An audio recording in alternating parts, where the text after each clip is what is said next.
Chaque créateur devrait avoir le droit d'utiliser une création humaine passée sans autorisation. Il ne juge pas, il ne dénigre pas, il prend son envol au-dessus des clivages. Si certains créateurs décident de refuser la publicité dans le partage de leurs créations, comment peuvent-ils survivre? Censure, publicité à outrance. Nous ne pouvons pas priver les créateurs actuels de la richesse des créateurs passés. Doit-on construire toujours plus de logements alors que tant d'appartements et de maisons sont vides dans les villes, dans les campagnes?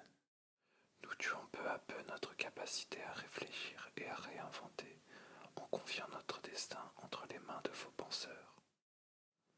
La migration vers la liberté totale des créateurs ne se fera pas sans heurts. Le calme et le silence, comme le temps, sont-ils devenus l'exclusive propriété des plus riches? Les hommes politiques et les économistes moralistes qui voient le monde par le prisme de l'accroissement du capital. Pas de place dans nos vies pour les pensées figées, les dogmes, la morale ancestrale, la domination, l'exclusion, l'esclavagisme des corps et de la pensée, le jugement.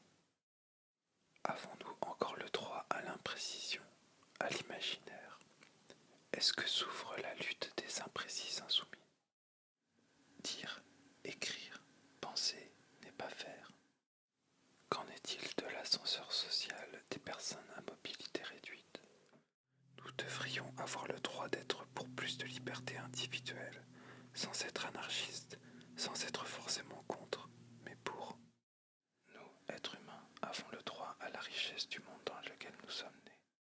En étant individuels, au sens où l'entendaient les penseurs libertaires du siècle dernier, nous respectons tous les êtres humains. Qui sait ce que nous serons et penserons de nous accepter